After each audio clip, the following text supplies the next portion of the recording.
Boa noite, gente. É sempre muito bom ver a livraria cheia nos eventos que a gente faz aqui.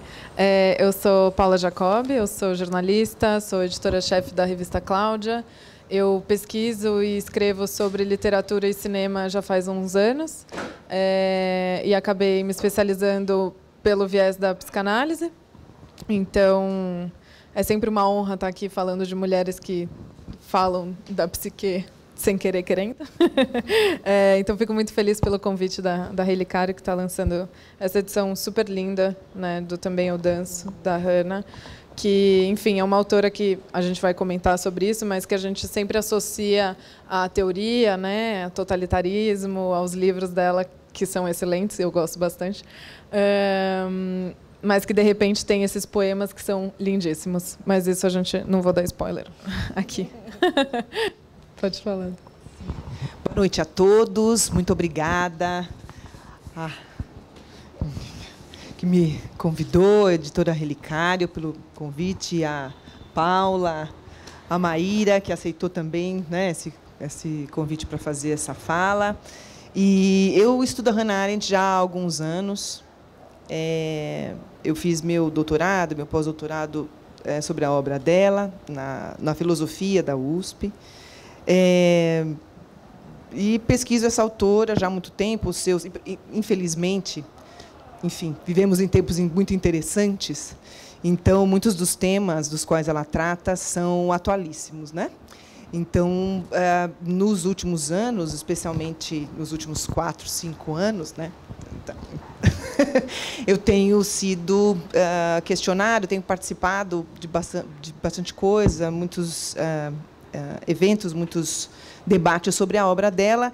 E esse livro foi muito aguardado. Eu cheguei a mandar e-mails para a Relicário, escuta, vai sair. Então, eu pesquiso a obra da Hannah Arendt, estou ansiosa, vai sair? Então, eu estou muito contente, muito feliz. E é isso, vamos falar um pouco da obra dela e da poesia da Arendt. Oi, boa noite a todas, todos, todes. Muito obrigada. Em primeiro lugar, a professora Adriana, que me convidou nesse desafio. Paula, também. Maiara.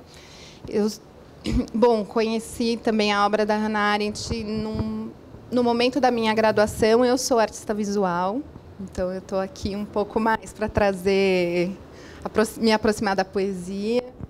E, no transcorrer, na vontade de voltar para um mestrado, encontrei os seminários de leitura da professora Adriana. Ainda não tínhamos sucumbido à hecatombe e a gente conseguiu ler algumas obras. Para manter a sanidade durante a pandemia, a gente esteve juntos lendo também alguns textos e a gente se deparava com até a contemporaneidade dos textos. Bom, então, acho que... Quem está com o livro, a gente vai fazer algumas leituras. Eu fui incumbida a abrir os trabalhos e talvez a trazer um pouco aqui, né, emprestar a minha voz. Não é de uma artista cênica, mas eu trabalho com performance, vamos tentar. É a página 23, o primeiro que a gente vai ler. E vai ter algumas ousadias no meio do caminho. Bom, para quem for, página 23, quem tiver, poema 4.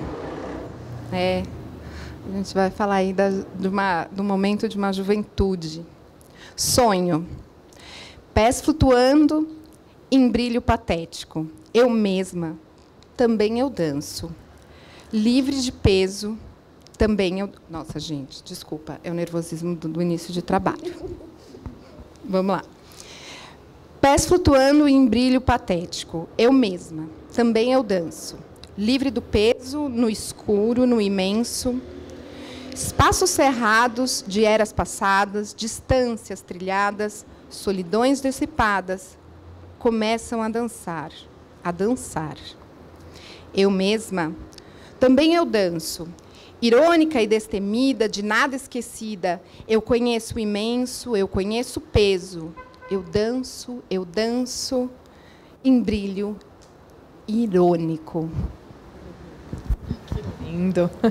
Muito bom a gente começar com esse poema, porque, enfim, né, tem o título do livro. E eu queria, Adri, que você comentasse a contextualização, né, porque, como eu dei um pequeno spoiler, a Hannah não é uma autora, principalmente no Brasil, que a gente conhece pela poesia, né? A gente não recorre a ela para esse tipo de literatura.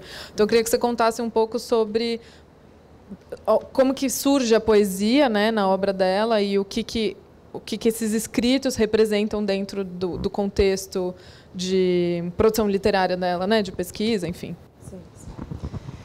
Geralmente, quando um autor se dedica à pesquisa, né, quando o autor se dedica à pesquisa e, especialmente, se dedica à poesia, geralmente tem a ver com um questionamento íntimo, né?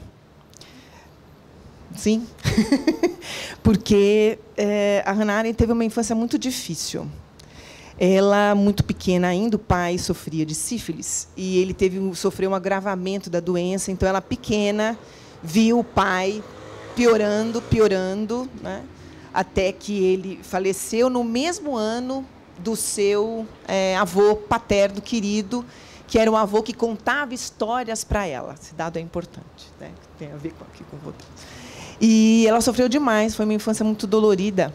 E é muito curioso também que a mãe fez um relato do desenvolvimento dela. Então, ela não tinha... É interessante ter uma observação específica, que era assim, a Hannah Arendt não tinha talento para artes. Muito curioso.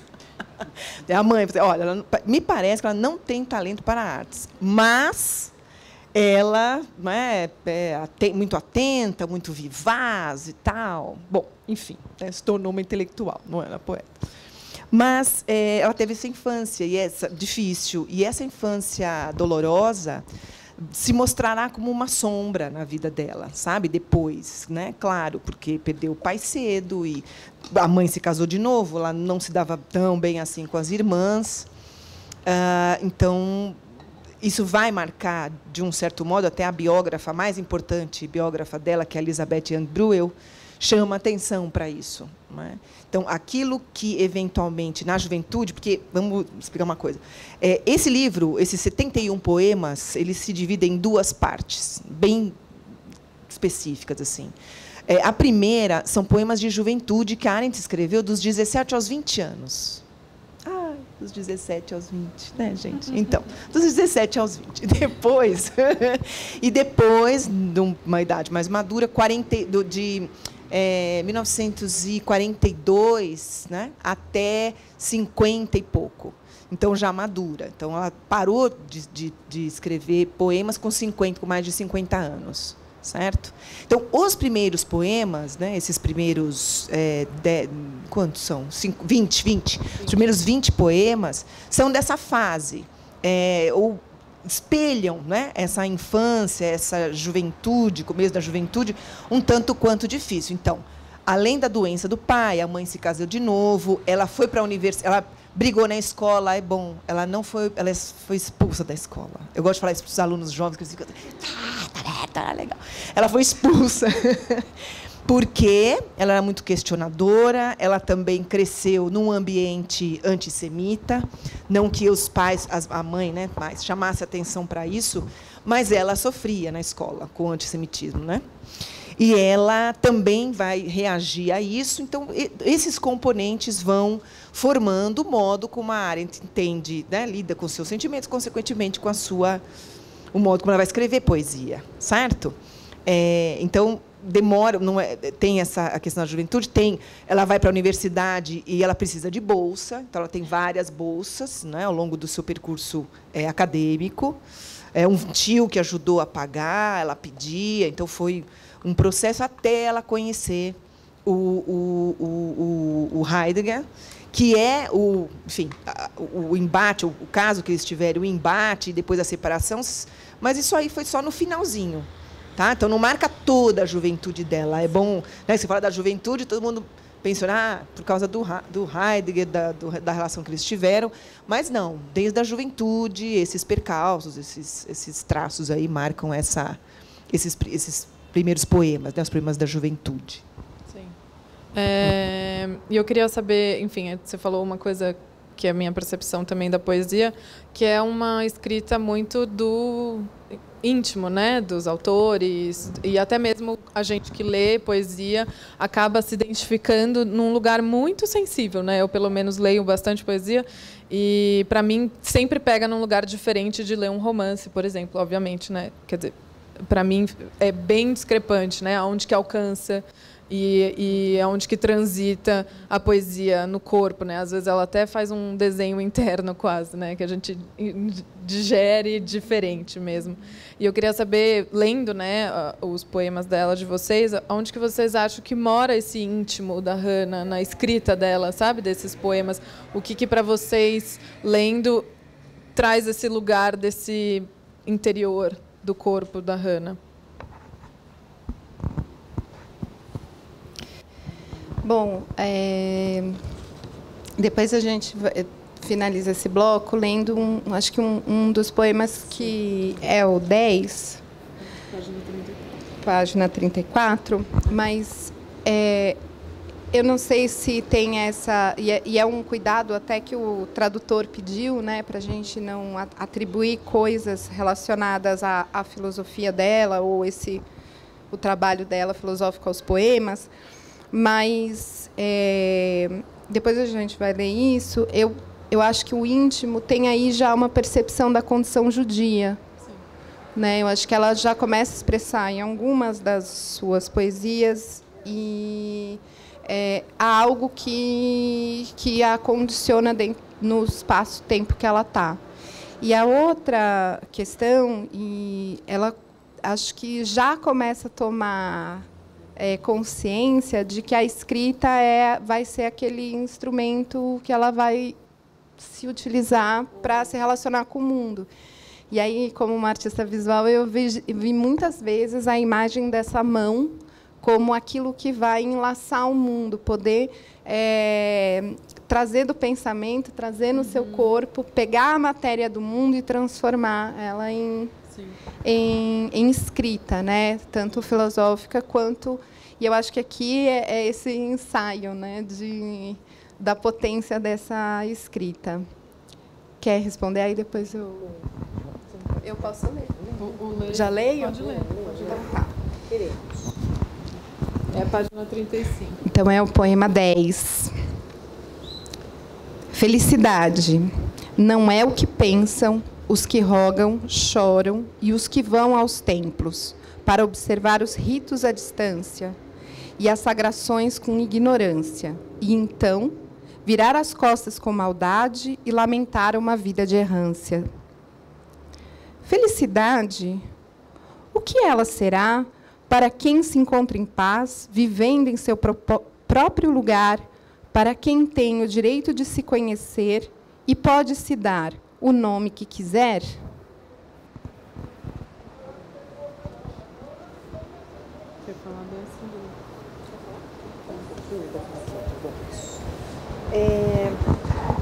Como eu mencionei, né, ela... desculpa. Como eu mencionei, ela... Já falei que ela fugiu da escola, isso é importante. Mas ela teve que estudar para o Abitur. O Abitur é a prova para entrar na universidade. Ela estudou sozinha, porque ela brigou, saiu da escola, e aí a mãe contratou professores para dar conta ali da pessoa. E eu lembro, outro dado importante é que, na adolescência, nesse período, 15, 16, 17 anos, ela, junto com colegas, fez um grupo, né, de poesia. Estudavam grego, traduziam e declamavam, né, jovenzinha, adolescente. Então, a poesia sempre fez parte da vida dela de uma maneira muito profunda. Então, ela, durante toda a vida, conheceu, guardou poemas de cor, né? Então, sempre foi para ela um índice ali de identificação, de até, que é algo que acho que a gente ainda vai falar, não vou, depois eu falo isso que eu pensei, porque ainda a gente vai chegar lá. A gente fica dando spoiler da gente mesma. Isso, exatamente. Mas uma coisa que me chamou a atenção lendo, porque, como eu falei, eu leio bastante poesia, eu tenho lido muitas autoras jovens, né, contemporâneas, que têm um estudo quase performático da palavra, que mexe com a estrutura ortodoxa do que seria a poesia clássica, né, digamos assim.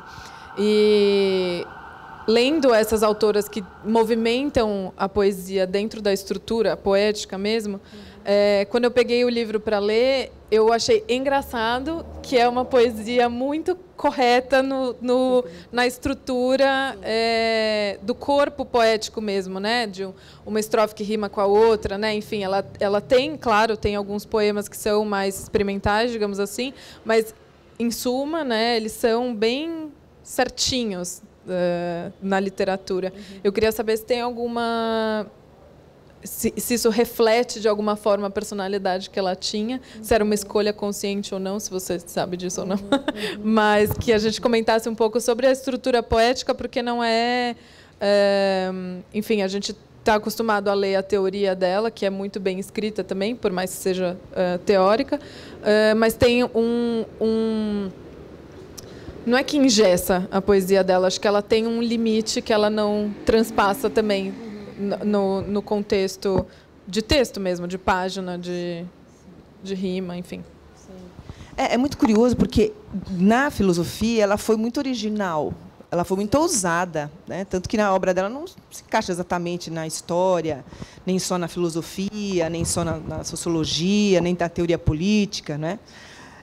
Então, ela foi bastante original e criou, inclusive, questões para os seus comentadores e os seus críticos, certo? Alguns embates, assim, uma coisa leve. Mas o curioso é que a poesia, por isso que eu enfatizei, comentei, né, no início, ela é um mergulho dentro dela, certo? No caso, né, a arte, acho que não é só isso, e lembrando que não sabemos se ela gostaria de ver publicado. Mas não interessa, a gente publica e pronto. A gente lê e publica. Mas eu não sei se ela gostaria. Mas por que eu digo isso? Porque ela é muito... E é uma coisa que, para nós, é um tema muito importante hoje em dia, mas é alguma coisa um tanto quanto que a privacidade. A Hannah Arendt era uma mulher muito preocupada com a sua privacidade.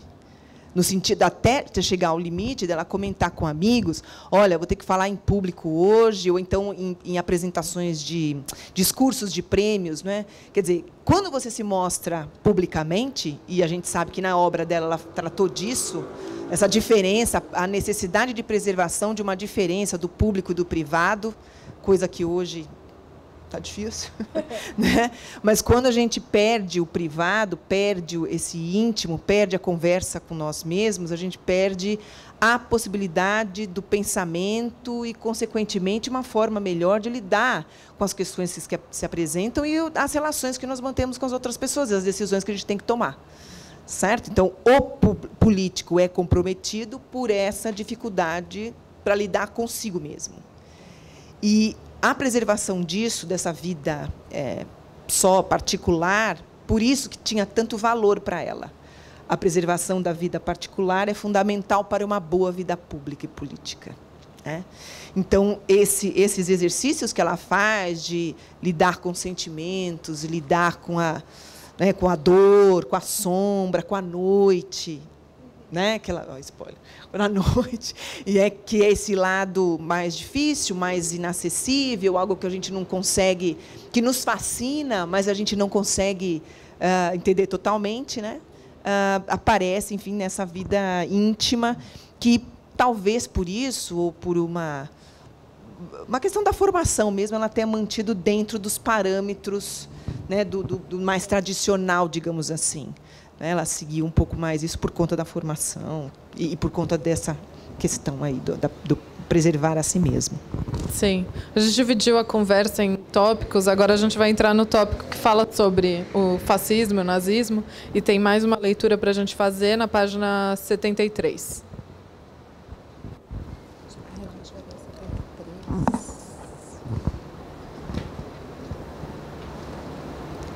Já entrou sonho? Era tudo aqui na organização. Tá. Aí a gente volta no Walter Benjamin. Depois, o Walter é depois. Tá bom. Na página 73, 28, sonho. 2 raízes no mato, 2 ripas na cerca, 2 troncos em arco, frente a um vulto. Nas costas, a vala. Ao lado, a cerca. De curva na trilha, emerge a clareira. Aqui está o campo, aqui está o claro. Como conheço tanto este mesmo ponto? 2 raízes na mata, 2 ripas na cerca, 2 troncos que marcam a força de um sonho. Não faz nem 2 semanas, eu acho que a gente estava aqui, eu inclusive mediei a conversa sobre A Dor, da Marguerite Duras, que inclusive tem aqui na livraria, que é um livro também de uma autora que vivenciou a Segunda Guerra Mundial, né, com a invasão do nazismo na França, enfim, tem todo o relato dela dessa época. E é interessante pensar, acho que não consigo desassociar uma coisa da outra, mas é interessante pensar o quanto que a escrita das mulheres nessa época foi importante para marcar a existência delas nesse período, né? Que é muito, a gente estava comentando antes, né? Que é muito relacionado sempre ao masculino, aos homens que foram para a guerra, que causaram a guerra, etc, etc. E essa questão dessa literatura de memória, né? Que é muito importante para a gente reviver a época com outros olhos, né? Também ter outras histórias para se complementar. Então, eu queria que você comentasse um pouco sobre justamente essa marcação temporal dessa guerra, né, dessa vivência, dessa ascensão desse nazismo, né, e tudo mais, e o quanto que isso inevitavelmente aparece, né, na escrita dela. Sim. Então, vamos lembrar, Hannah Arendt, ela, em 1933, ela foi presa, né, porque ela não era do movimento sionista, mas ela aceitou colaborar. O presidente, na época, né, um militante fundamental do movimento sionista, havia sido amigo do avô dela, o avô querido que faleceu quando ela ainda era criança. Então, ela se aproximou, porque vejam bem, ela queria estudar teologia. Inclusive, uma inspiração importante, uma influência importante que ela teve do Kierkegaard, está presente no tom dos poemas da juventude também por causa disso. Então, o caminho dela era a teologia. Só que, naquele contexto, o antissemitismo crescente, ela pensou que ela não poderia ficar parada, ela tinha que fazer alguma coisa. Então, portanto, ela resolveu colaborar com o movimento. Ela foi presa, conseguiu fugir, fugiu para Paris, ficou em Paris anos, até que não dava mais para ficar lá. Tem, inclusive, uma série agora recentíssima chamada Transatlântico, que trata desses, né, do grande esforço para tirar esses intelectuais do sul da França e levá-los para, né, tirá-los da Europa, né? E ela fez parte, né? Inclusive a gente já vai falar, sem spoiler. Então ela vai para Paris, fica em Paris, ela é presa, ela fica numa espécie, não é um campo de concentração, mas é o campo de Gurs.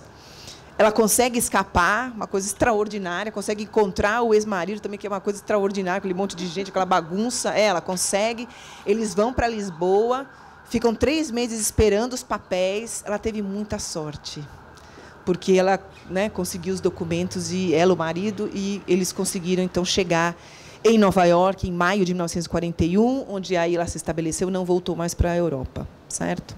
Voltou, viagens, vir amigos, família, a trabalho, mas nunca mais, né, se estabeleceu e se naturalizou norte-americana em 51. Né? Isso. Queria dar uma parte, enquanto a gente estava fazendo a seleção dos textos, eu falei para a Adriana, olha, presta atenção, existe um poema que o nome é Sonho, que foi o primeiro que a gente leu, e esse que é Sonho. Então, o que foi esse sonho da juventude, né? E que, após a experiência, ele se torna. Né? Então, até revisitem com esse olhar atento do como ressoa também para vocês essa... A antes da gente ler o do Walter, uma pergunta para vocês duas, mas você falou bastante, né, do contexto atual que a gente vive e tal. Da mesma forma da conversa da do Haas, é meio inevitável você ler o livro e não pensar no que a gente vive hoje e no que a gente viveu nos últimos anos. Então, por que vocês entendem que um livro como esse, um livro como o da do Haas, enfim, são importantes de existirem e serem traduzidos e serem fomentados em eventos como esse, para que a gente converse a respeito de uma coisa que não faz muito tempo, mas a gente sempre...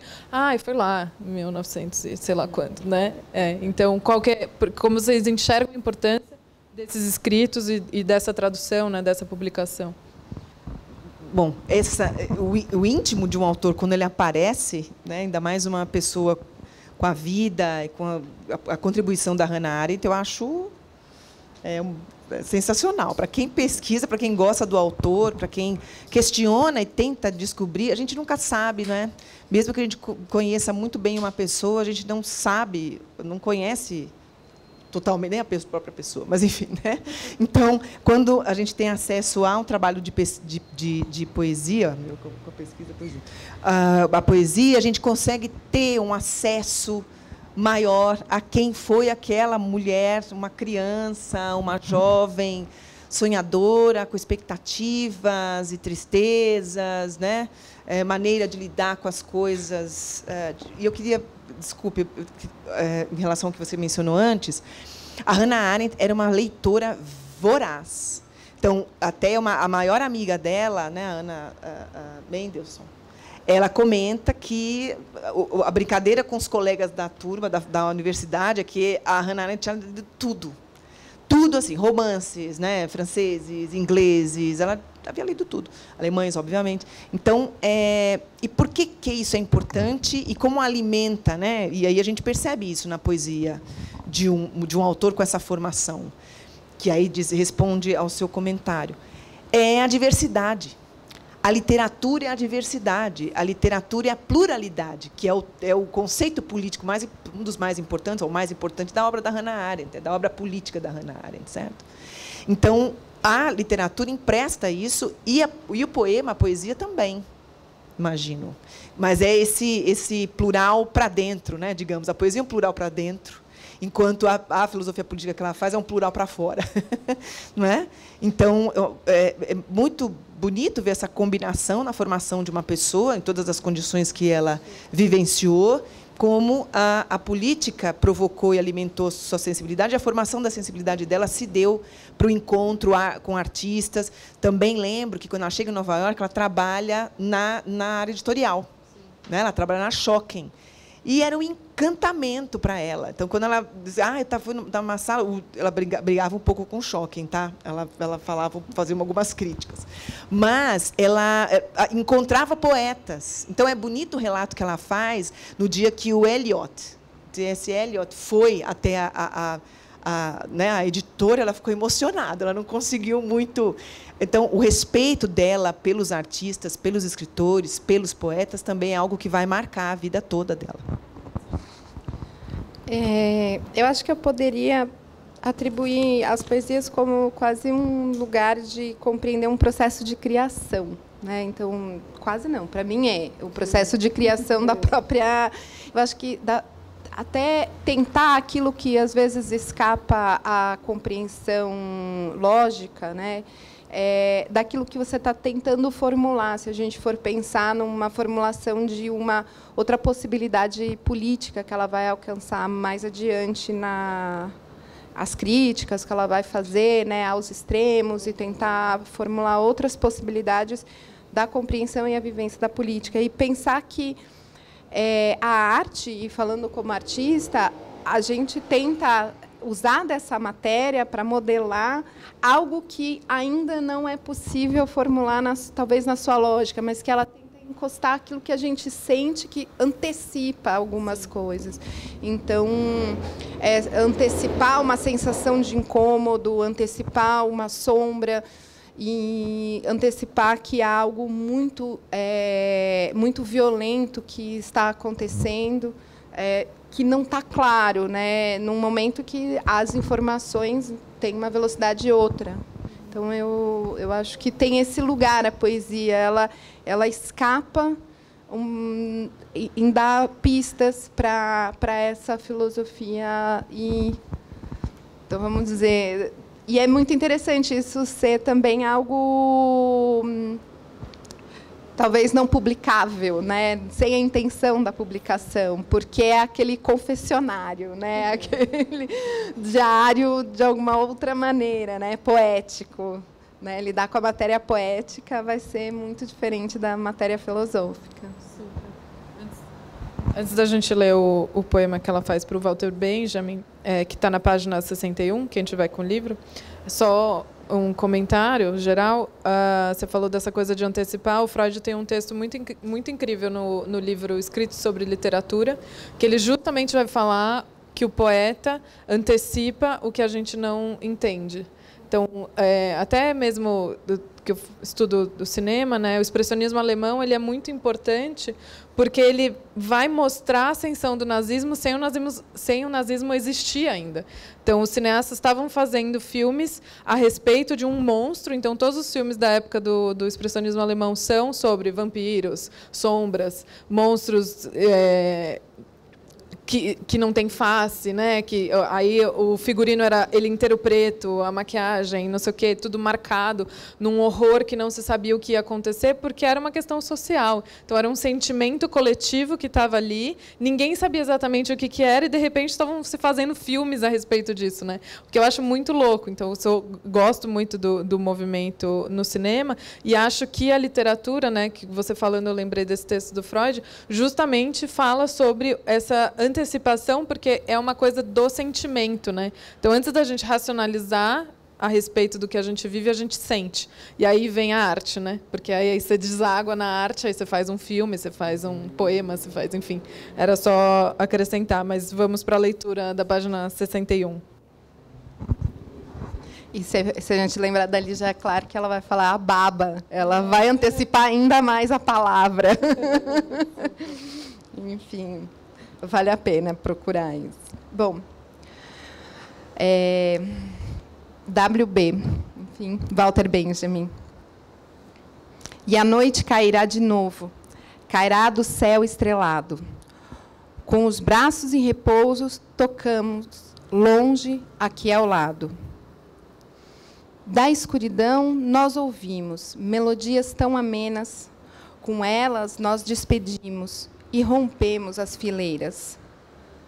Vozes longe, ao lado as dores, os mortos e suas vozes, emissários que enviamos para nos guiar ao sono. A gente escolheu esse poema justamente porque a Hannah tinha muitos, tipo, os laços de amizade dela eram muito importantes e eles acabam transpassando para a poesia, obviamente. E aí ela dedica esse poema ao Walter Benjamin. Então eu queria que você comentasse um pouco justamente sobre o quão importante eram as amizades para ela. E é isso, ela vai para Nova York e ela só volta para ver os amigos, né? Porque realmente era uma expressão importante da vida dela, né? Esses amigos e manter essas amizades. Por conta da controvérsia Eichmann, a Hannah Arendt trocou cartas especialmente duras com o Gershom Scholem, que era um amigo, ele mais dedicado à cabala, né, aos estudos judaicos, e ele a repreende duramente, assim. Por quê? Porque, entre outras coisas, naquele momento muito delicado, ele dizia, ele escreve, né? Parece que você não gosta do seu povo, né? Você não ama o seu povo. E aí você pensa, o que ela vai responder? Responde belamente e responde com o seguinte: eu não amo o povo, eu não amo país nenhum. Isso é impossível. A única coisa que eu posso amar de verdade são os meus amigos. As pessoas próximas, as pessoas com quem eu estou e vivo e compartilho. Então, eu não posso amar um país, eu não posso amar uma comunidade, um grupo qualquer. Não tem sentido isso para mim, né? E, realmente, nas amizades, ela terá um dos tesouros da vida dela. Em vários momentos, ela cita, reforça isso. Amizades de décadas. acho que o que ela mais sentiu na controvérsia Eichmann foi exatamente amigos que pararam de falar com ela. Então, o Hans Jonas, por exemplo, ficou 2 anos sem... né, o Blumenfeld, que eu comentei, também ela rompeu com o Blumenfeld, amigo da vida, da família. Né? Então, e o Walter Benjamin, em especial, que o Walter Benjamin era primo do primeiro marido dela. Ela o conheceu assim. Né? E eles viveram 7 anos em Paris, com muita dificuldade, mas também ela disse que eles se divertiram muito. Estava em Paris. Se divertiram muito. Mas uma vida difícil, uma vida complicada. Né? A qualquer momento era muito difícil viver, não só para os refugiados, mas também para os próprios franceses. Era um momento bastante difícil. Até um pouco, ela chegou em 1933, então um período bastante complicado, crescimento do antissemitismo na França também, mas ela compartilhou esse tempo difícil com o Benjamin, né, indo à casa dele. Então, há várias cartas, a assinatura dele, inclusive, é muito bonita, é um B grandão, assim, bonita, é um desenho, a assinatura dele, há várias cartas. Então, ela sentiu demais essa morte. Né? O que aconteceu? Também, o Walter Benjamin é um personagem do Transatlântico que eu comentei, ele aparece mesmo no seriado. Né? A dificuldade, então, era sair da França naquele momento, certo? 40, 41. Tinha que sair, porque, se eles fossem pegos pela polícia francesa, eles seriam entregues aos nazistas. Ponto. Então, o terror era esse. E, inclusive, tem um relato em que sempre eles tinham que viajar para conseguir os papéis, que essa era a dificuldade. Precisava de documento para sair de um país e entrar no outro. E era uma loucura. Agora estão aceitando, agora estão concedendo, agora não. Então, eles ficavam o tempo todo indo para o sul da França. E, numa dessas, eles ficaram presos num hotel e a Hannah Arendt fingiu, né, fez uma cena toda baseada nos romances policiais que ela havia lido, certo? Para conseguir fugir da polícia francesa. Mas o Walter Benjamin, ele poderia ter... Eles ficavam ali na fronteira da França para a Espanha, com o objetivo de chegar a Portugal e ir embora. Mas, ali, no momento em que o Walter Benjamin... Né, o grupo, eles não estavam em grupos... Eles não estavam juntos no mesmo grupo. Tá? Era um grupo separado, mas um sabia que o outro estava tentando, enfim. Então, no grupo do Benjamin, eles não conseguiram passar a fronteira, eles teriam que esperar. Então, o Benjamin, desesperado, né, não querendo, com muito medo de cair nas mãos da polícia francesa, ele comete suicídio. E isso abalou demais, óbvio, né, a gente pode imaginar, o grupo que estava ali com ele e a Hannah Arendt, demais, até que, inclusive, sobre a história, né, que muita gente traduz como teses sobre a história, enfim, sobre a história, esse texto estava com ela. E ela levou para os Estados Unidos. Né? Quando eles ficaram, ela e o marido, 3 meses em Lisboa, esperando, eles ficavam lendo isso em voz alta e comentando, conversando com os outros refugiados. Então, ela sentiu demais. E esse poema é o primeiro da segunda fase, da fase madura. Tá? Então, esse do Benjamin inaugura então, o momento maduro da produção de poesia da Hannah Arendt. Agora a gente vai para o poema da página 68 e 69, que a gente vai fazer um... Vamos fazer uma ousadia. Vai ser lindo. Vai. Fazer um texto interessante. Não, é o som. É o som. Vamos lá. Tá. Die Traurigkeit ist wie ein Licht im Herz angezündet. Die Dunkelheit ist wie ein Schein, der unsere Nacht ergründet. Wir brauchen nur das kleine Licht der Trauer zu entzünden und durch die Lagen weiter Nacht wie Schatten heimzufinden. Beleuchtet ist der Wald, die Stadt, die Straße und der Baum. Voll denn der kleine Heimat hat, sieht sie noch im Traum. A tristeza é como uma luz em nosso peito acesa. A escuridão é como brilho na nossa noite espessa. Só temos de acender a pequena chama do luto, para voltar a casa, como sombras no escuro. Clara é a floresta, a rua, a árvore e a cidade. Feliz quem não tem pátria e a vê em sonho em toda parte. Que lindo. Tem mais um para ler em alemão, que é o 62, 63. E aí, que acharam do som do alemão? Não é curioso, não é interessante? É meio duro, mas é bonito. Né, ter um pouquinho da experiência da língua mater, né? Aliás, é famoso. Posso falar, só fazer esse comentário? Tem aquela entrevista, acho que a mais importante entrevista que ela concedeu para a TV alemã, que está gravada, vocês encontram no YouTube, vale a pena. E foi intitulado, foi publicado, né? Essa entrevista foi publicada com o título, o mais importante é a minha língua, a língua materna. O que importa é a língua materna, né? Então, enfim. E, bom, também comentário. Ela não se preocupava em corrigir o sotaque dela, sabe? Porque ela manteve até o final da vida um sotaque muito forte, né? Quando ela falava inglês. Então, ela não se preocupava em refinar isso, não. Era misturadinho, que era mais interessante. Então, eu também não vou corrigir. Isso é lindo. Agora a gente vai para a página 62. 62, também não tem título. Aliás, ela não gostava muito de títulos. E aí eu fui dando apelidos. Bom, mais uma para a gente ouvir a língua mater dela. Recht und Freiheit, Brüder, zankt nicht. Vor uns scheint das Morgenrot. Recht und Freiheit, Brüder, wagt es. Morgen schlagen wir den Teufel tot. Von den Bergen, aus den Tälern, schleppt am Fuß das Bleigenwicht. Recht und Freiheit, Brüder, flaggt nicht. Wir nun sind das Weltgericht. Weiter Länder, enge Gassen, Brüder, das ist unser Schritt. Weinen, lachen, lieben, hassen, allen Götter ziehen wir mit.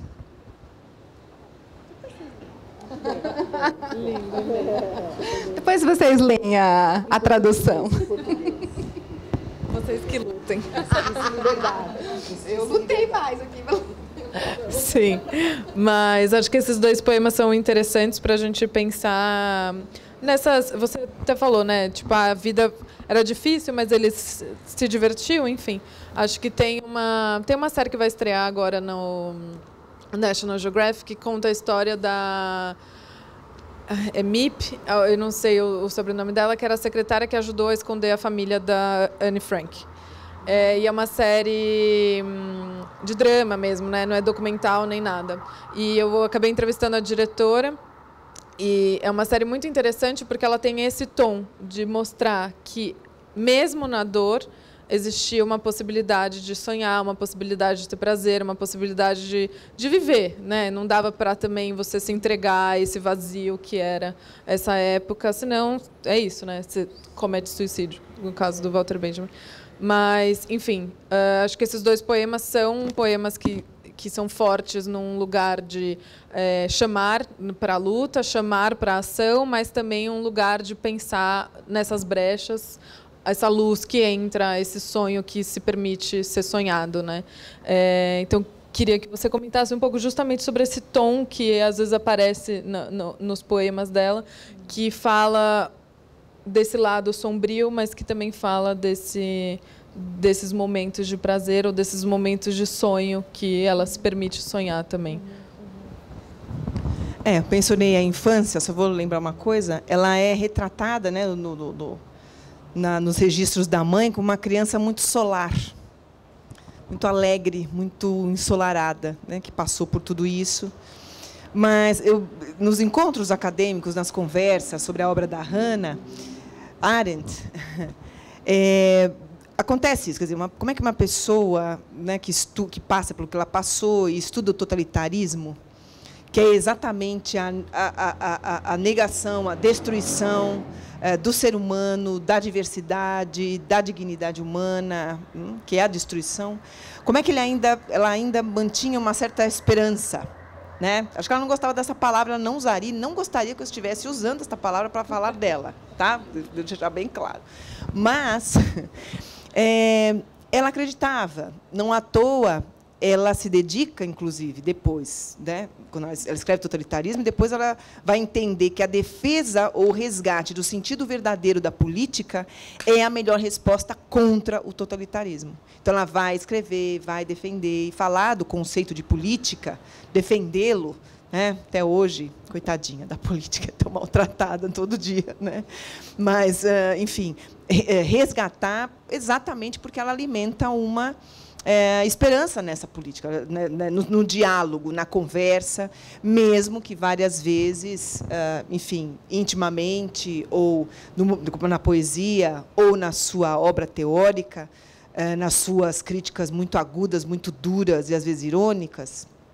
Né? Ela era irônica na poesia, irônica, essa ironia também era da sua produção enfim, filosófica. Né? É isso.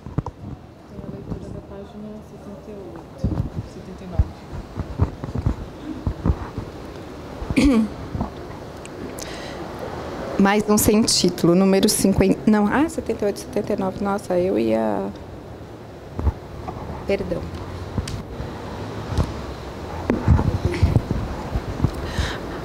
O número 31, mais um sem título. Sou somente um pequeno ponto, menor que o risco preto, que se destaca do papel branco no traçar de um quadrado. E, quando quero crescer muito, começo a manchar tudo com caneta, lápis e tinta, eu enfeitiço o mundo.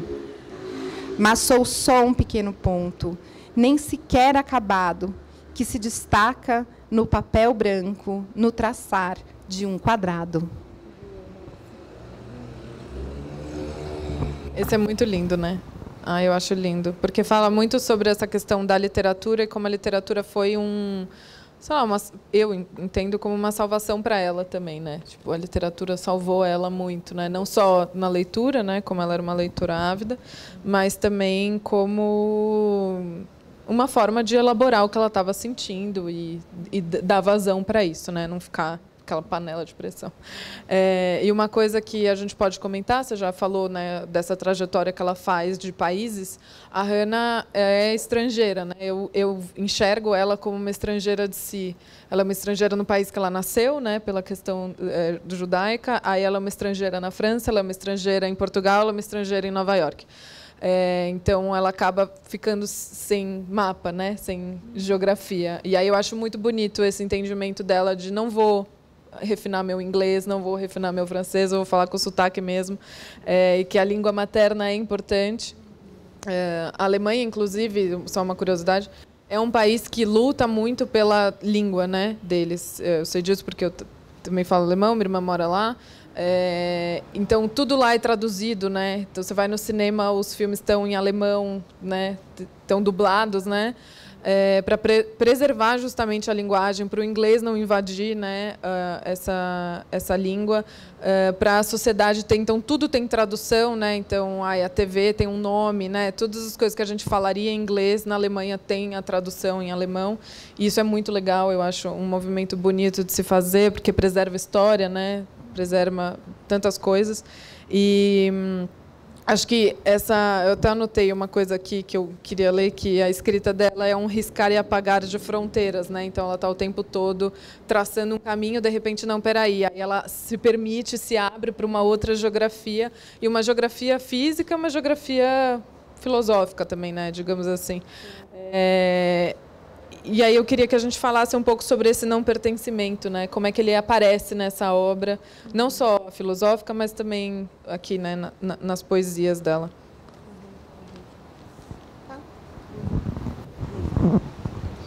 Pertencimento. Esse poema que, né, você acabou de ler, de declamar, ele trata um pouco disso, quer dizer, nós temos nossas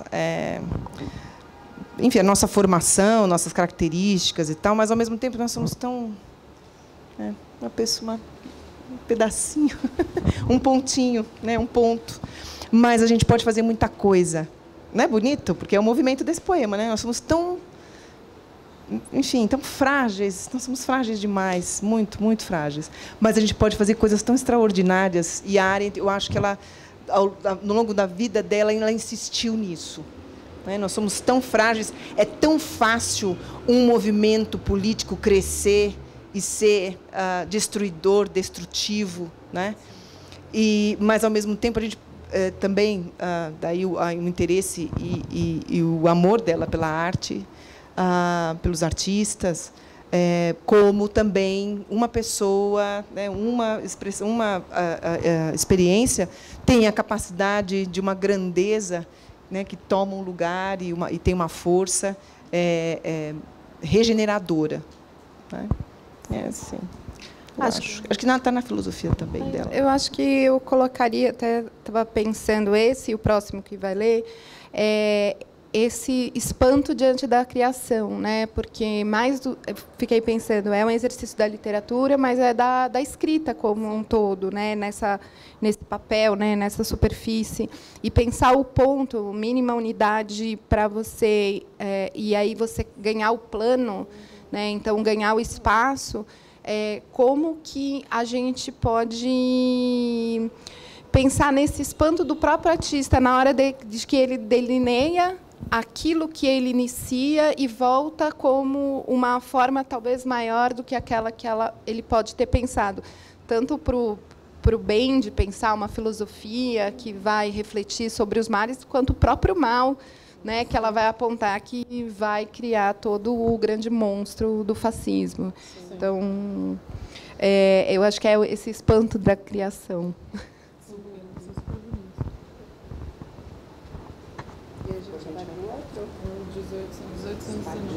Então, continuando com esse espanto da criação,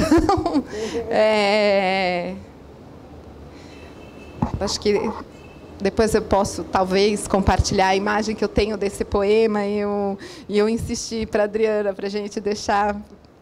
E eu gostaria de ler ele primeiro em alemão, e depois porque em alemão acho que é muito bonito. Está na página 119. É o número 51. Dicht verdichtet das Gedicht, schützt den Kern von bösen Sinnen. Schale, wenn der Kern durchbricht, weiß der Welt ein dichtes Innen. O poema espesso adensa, salva a essência contra o infenso. Casca, quando irrompe a essência, mostra ao mundo um dentro denso. Eu acho que, de novo, né, essa retomar daquilo que você entrega ao mundo e que, como talvez uma semente, eu dei até esse apelido para esse poema, ela explode, né, explode numa vida, numa potência, naquilo também que escapa. Para quem aqui tem o exercício vivo do fazer a arte, a gente sabe, chega uma hora que escapa, que a gente nem se dá conta, a gente até se pergunta, fui eu mesmo que fiz isso? Antes da gente ir para a última leitura, tem uma última pergunta. A gente tem várias escritoras, falei da Duras, mas Virginia Woolf, Bell Hooks, Audre Lorde, elas são autoras que falam da escrita e o quanto que a escrita é importante para marcar a existência delas no mundo e as diversidades dentro dessas vivências. E a Hannah também é uma autora que fala, né, da escrita, inevitavelmente. E, como eu comentei um pouquinho, as mulheres não são referência, né, nessa época de guerra, principalmente, porque a gente sempre fala do homem que foi, que lutou e não sei o quê, e voltou para casa, mas essa casa tinha alguém. E, normalmente, eram as mulheres, né, que estavam ali esperando, cuidando, sofrendo, existindo e elaborando tudo isso de uma outra forma que não física, né? Eu acho que tem uma outra elaboração da guerra. E não necessariamente da guerra. A Virginia Woolf tem um livro lindo da Mariposa, que é dessa versão pocket. Não lembro qual que é a editora, acho que é a nossa, a editora nossa, tem a versão pocket pequenininha, que é um conto sobre a mariposa, e tem o relato dela também escutando as bombas caindo do céu, que são livrinhos bem curtinhos sobre esse momento de guerra, que acho que tem tudo a ver com essa leitura. Mas o quanto que essa escrita feminina também é importante para marcar esse corpo da mulher, né, nesse tempo, e nesse tempo de hoje, nesse tempo que passou. E acho bonito, eu sempre fico com o coração quentinho da gente estar numa livraria que só tem livros, né, de autoras mulheres, pessoas trans, enfim, mas que nesse passado de Hannah era uma minoria, e hoje em dia a gente vê que não é bem assim. Essa conversa acontece. Então, queria que a gente terminasse, né, esse diálogo que a gente se propôs aqui, falando sobre esse corpo escrita. E como que vocês enxergam esse corpo escrita de Hannah e dessas outras autoras, e da importância delas nesse contexto social que a gente vive e que a gente pode revisitar como estamos fazendo agora.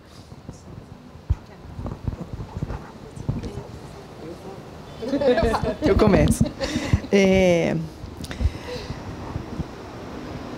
Me perguntam muito sobre essa questão, né, da mulher, da Arendt ter uma... Ela tem um texto no livro Compreender, que é um livro que está esgotado, felizmente, que ela fala da questão da mulher. E nessa entrevista específica que eu mencionei, que vocês encontram no YouTube, perguntam para ela, mas ela fala assim, olha, eu sei que existe o problema, mas eu nunca senti, porque eu sempre fiz o que eu quis. E aí eu me lembro de quem? Vocês vão se surpreender. De Rita Lee. Porque Rita Lee já falou mais ou menos a mesma coisa. E aí eu acho que, né, vamos entender. Às vezes, o modo como a mulher enfim, se coloca pode ser de várias maneiras também. Tem vários tipos de feminismo, certo? E várias maneiras da gente defender essa especificidade até no sofrimento, quando a gente passa por algumas coisas. Enfim. Então, e a Hannah Arendt foi muito atacada muitas vezes, porque ela recebeu convites, por exemplo, na época, isso no arquivo dela é possível, pela internet está liberado, é possível acessar. Ela recebeu várias cartas de movimentos, por exemplo, para participar de passeatas ou abaixo-assinado, enfim, para o direito ao aborto. E ela nunca foi. Ela sempre respondia que, ela sempre respondia assim, mas é fato. Eu tenho muitas aulas, eu tenho curso para dar, eu não consigo ir, muito obrigada pelo convite, mas eu não posso. Ela nunca foi, ela nunca aceitou um convite para participar desses eventos, né? Mas tem um comentário sobre a da Susan Sontag, sobre a Arendt, acho que esclarece, e a gente entende o lugar em que é possível entender também, eu acho isso muito importante, que eu mencionei no começo, os modos diferentes com os quais as mulheres se afirmam e, portanto, né, lutam pelos seus direitos. Há várias formas de fazer isso, né? E a Susan Sontag tem um texto, ela era uma grande admiradora da Hannah Arendt. Assim, ela queria ser Hannah Arendt quando ela crescesse. É bem isso mesmo, né? Se vocês darem uma olhada na biografia, ela adorava, conheceu a Hannah Arendt já. A Hannah Arendt era uma senhora, mas ela admirava demais a Hannah Arendt, adorava a Hannah Arendt. E ela, nesse momento, questionada sobre essa questão da postura, né, do movimento feminista, ela diz o seguinte, olha, me parece, eu acho a resposta dela muito boa, por isso que eu vou reproduzir, que a Hannah Arendt tem uma postura parecida com a da Colette, que é o seguinte, é um posicionamento contra um discurso que é feminista totalmente oposto aos homens. É um posicionamento, gente, pelo amor de Deus, tem gente que pode ser diferente. Mas é assim, quer dizer, para a Arendt era muito estranho, como era para a Colette, como era para muitas mulheres da época dela, a afirmação da mulher ser uma negação dos homens. a Susan Sontag entende assim, que a Hannah Arendt muitas vezes não se pronunciava com receio de ser colocada nesse lugar contrário aos homens, ou que para ela seria muito estranho cumprir esse papel e estar nesse lugar, certo? Mas, então, voltando para fechar com a Rita Lee, a Hannah Arendt não perguntou para ninguém se ela podia, né? Inclusive, eu acho que uma forma, se ela podia estudar filosofia, ou se ela queria se dedicar e ler o Kierkegaard, ela foi lá e fez. Se ela ia colaborar com um grupo sionista, não perguntou para ninguém, ela foi criada para, né, ter essa característica, aliás, também colabora para isso os comentários da mãe dela. Né?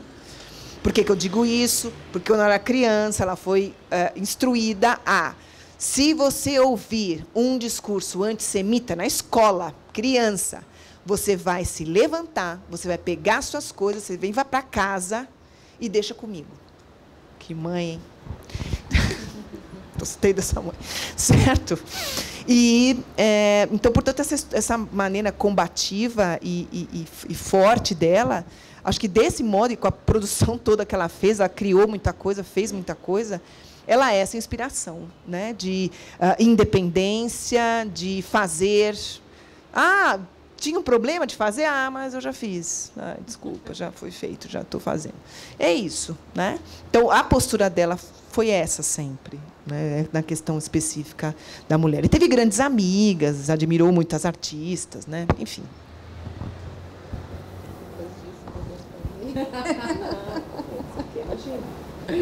Posso ler, né? Pode. A página... Eu deixo para a poesia agora. A página 151, mais uma sem título, é o poema 65. E meu coração bateu em retirada por um mundo estranho, e meu sofrimento lamentou à margem contra um mundo tacanho. E o coração bate, percorre terras batidas, e ao lado eu tomo o que me cabe da vida.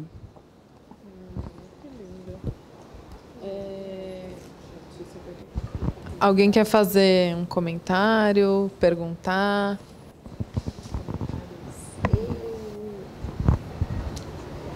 Aquela nerdzona, né? Gente, eu sou da editora, mas eu não combinei nada. Queria fazer 2 perguntas, na verdade, que podem ser polêmicas, para as 3. É coincidência ou vocês 3 falam alemão? Mas tem um contato muito bom, né?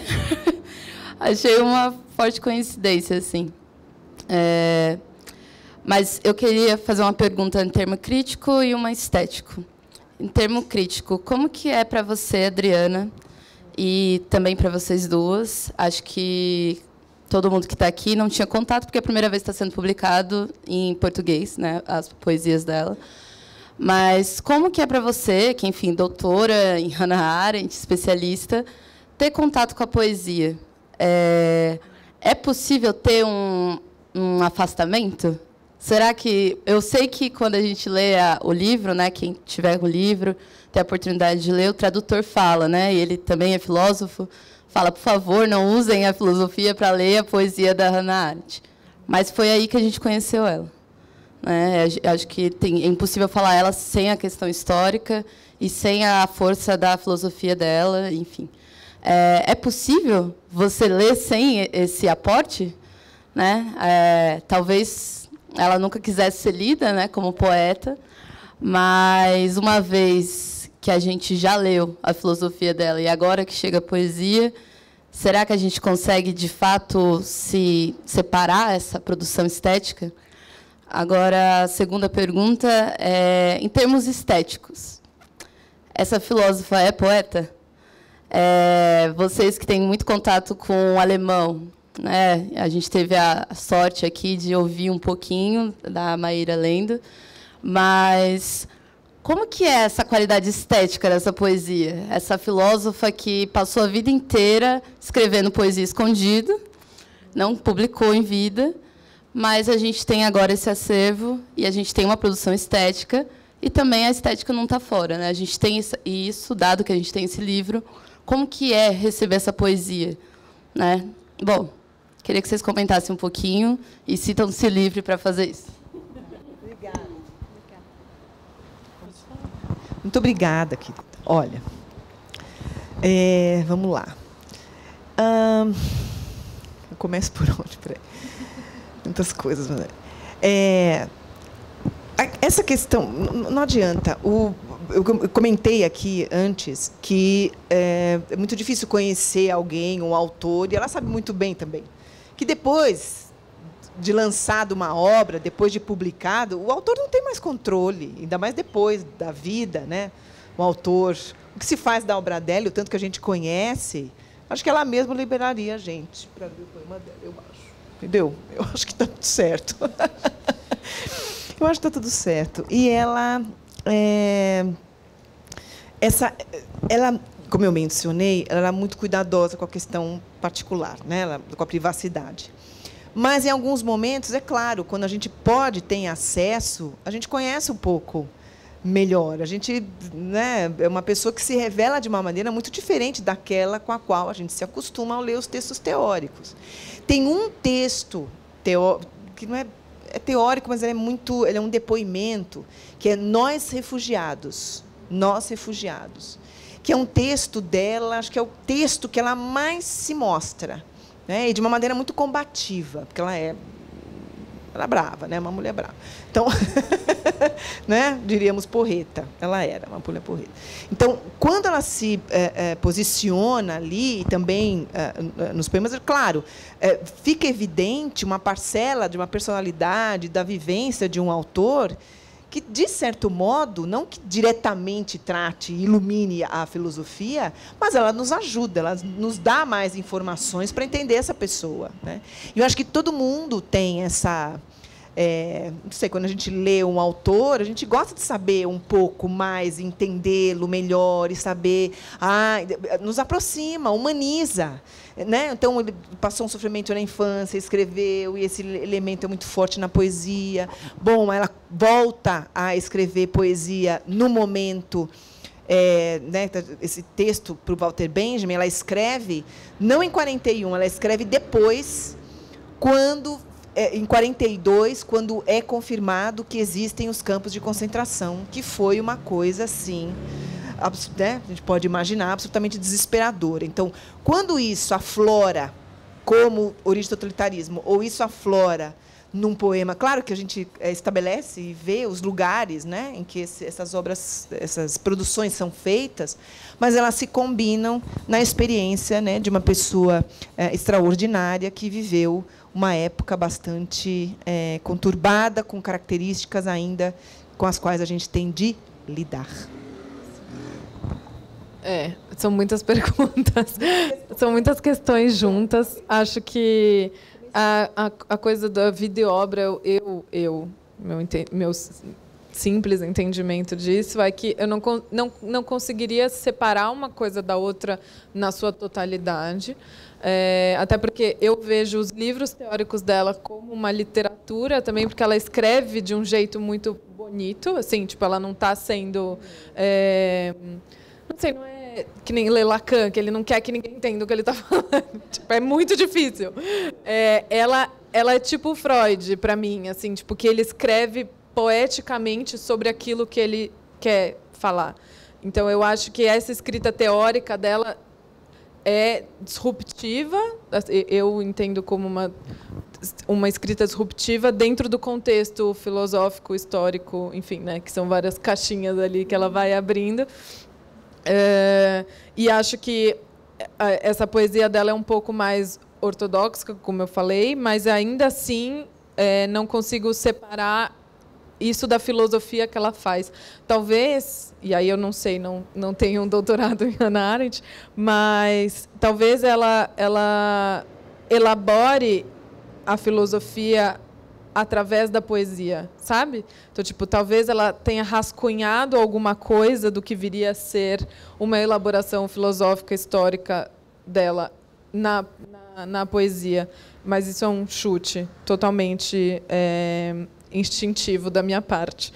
em termos de leitura que você fala, né, do alemão e do português, eu acho que a leitura em voz alta mostra... É que, assim, o alemão não é uma língua bonita, igual o francês, né? Sinto muito. É difícil de aprender, é difícil de ouvir, é difícil de falar, é difícil de muitas coisas.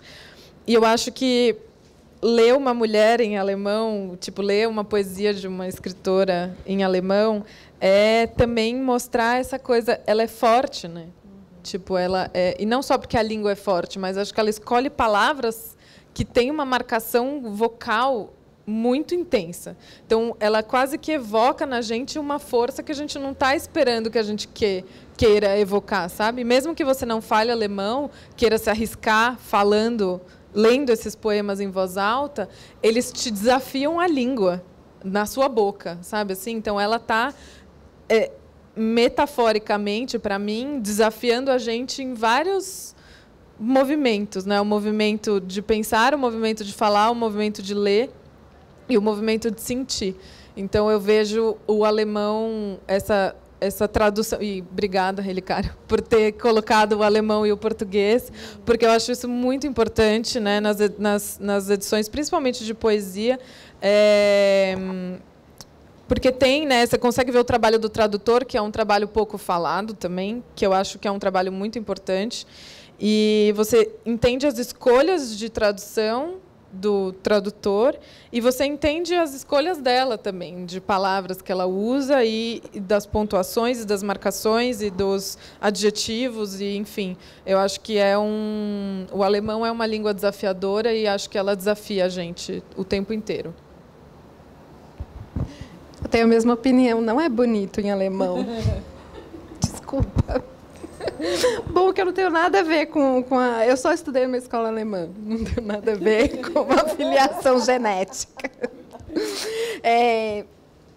Mas eu acho que tem um poema aqui na página 122, que no momento da escolha, que é o número 53, ela dá uma pista das referências, né? Não só quando ela fala na entrevista, mas talvez esse cuidado, né, da organização e da rima e do que é a rítmica. Não sou também uma pessoa que estuda poesia, né? Ela tem essa preocupação em criar a partir talvez dessa estrutura que ela admira, que ela busca como referência, né? Porque aqui ela vai falar do antigo, então retomando aí talvez esse lugar da poesia da poesia grega, né? Dessas referências. Mas eu também queria acrescentar uma coisa que... E aí, difícil de não conectar com a obra dela, mas o texto, acho que é a obra de arte na condição humana, né? Porque eu não sei, eu fico pensando, a Arendt ela vai criticar como que a modernidade chegou no seu ápice nesse sistema muito que arruinou, né, a humanidade. E a gente, nesse movimento de publicar, de repente, a revelia dela, e eu não sei se é tão a revelia, porque naquele texto, a obra de arte, ela vai falar daquilo que permanece no mundo, então, daquilo que vai permanecer aquilo que ela pensou e todos esses vestígios. E nesse movimento em que é contemporâneo que a gente faz, né, de trazer o autor e seu processo criativo, né, seus vestígios. Tem autores tem uma professora na PUC que fala da crítica genética, né, dos rascunhos, das coisas que entram como pistas dessa produção. A gente também desconstrói uma coisa que é muito perversa da modernidade, que é o gênio, a genialidade, né? E que a arte é fruto de trabalho, a filosofia é fruto de trabalho, o pensamento é fruto de um árduo trabalho. Então, eu acho que quando vê ela tentando fazer essa criação conforme talvez um modelo que ela goste, eu fico pensando, cadê os rascunhos das palavras que foram deixadas, né? Das palavras que foram, ou dessas inversões que ela faria, né? Então, eu acho que a gente pensar nesse lugar também de alguém que vai também tentar experimentar se colocar ali, no exercício de ser uma poeta. Aí você vai lá nos clássicos, para depois... É que se ela durasse um pouco mais, talvez ela tocasse ali um momento da arte contemporânea. Mas ela tocou, ela chegou na Rita Lee, gente. Sim. Enfim, eu acho que é isso. É meu palpite bem à la artista. Acho que o nosso tempo se esgotou e se extrapolou. Então, eu queria agradecer de novo a vocês, a Relicário, a Gato Sem Rabo, por essa troca, por esse diálogo. E espero que vocês tenham gostado. Leiam Hannah Arendt. E é isso. Obrigada, gente.